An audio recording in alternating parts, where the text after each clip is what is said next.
Welcome to the Dome Dog Podcast. I'm your host, Matt DeBritz. Quick edition tonight, right before the NBA Finals. I wanted to get my thoughts in before the game started. So everyone knows about Steph Curry, Jason Tatum, Jaylen Brown, Draymond Green, Jordan Poole's ascension.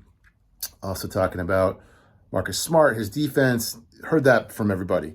But to me, the more interesting stories are the secondary guys or the second chances guys are getting, or these stories of guys that really weren't big time players in college that are now in the NBA Finals. Andrew Wiggins was a big time college player. He was the number one overall pick.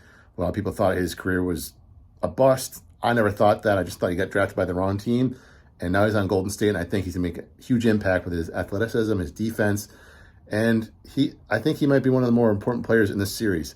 Yes, the stars are important, but as you know, if you've watched NBA Finals, as Shaq always says, the others. And Wiggins, in this case, is kind of one of the others. So I think he's going to do well in the series, play well. I'm also interested in Robert Williams and Grant Williams from the Celtics. Robert Williams is just a defense eraser. I mean, he gets from one side of the court to the other very fast. He's very athletic, and he helps you on defense all the time. He covers up mistakes all the time. Grant Williams is a guy who, against the Bucks, was just on fire from three because he was kind of an afterthought. I could see that happening in this series as well. Why I like him is Adam Finkelstein, when he came on my podcast, said that Grant Williams only had two scholarship offers. One was to Yale, and the other one was Tennessee. Well, Tennessee was the right choice because now he's in the finals. On the other side, Andre Iguodala is not, afraid of this kind of moment. He hasn't really played at all, so I think he's rested. He said he's questionable about coming in the game tonight, but I could see him playing a role in this series because he's just a pro. So that's interesting. Derek White on the Celtics, who was a Division II player, then got a scholarship to Colorado, was on the Spurs, and now he's on the Celtics in the NBA Finals, and he just had a baby.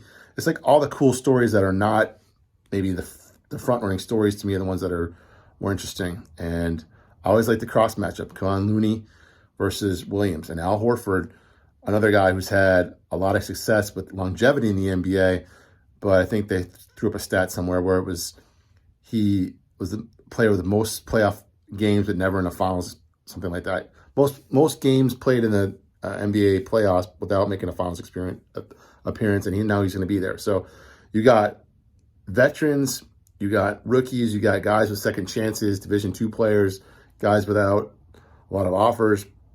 But I want to point this one thing out. Jason Tatum's ascension is faster than what Steph Curry's was. Yes, Steph Curry's made a big impact on this game, but go back and look, Jason Tatum's been in the Eastern Conference Finals 3 times. So their trio of guys have been in the Eastern Conference Finals 3 times and since he's been in the league. Now he's in the finals. That's faster than Steph did it. Yes, Steph needed Klay and Draymond, and they built that up. Very similar paths, right? The Celtics and Golden State. Golden State was maybe built by Mark Jackson, stuck up for Steph Curry. Then Steve Kerr came in, kind of sprinkled his magic on it. They're in the finals. They win. For the Celtics, built by Brad Stevens, he starts to step down and then step up as the president or GM. And now Udoka, the coach, first year. Now they're in the finals. So very similar things going on there. That's all I got for the Dome Dog Podcast. Enjoy the game.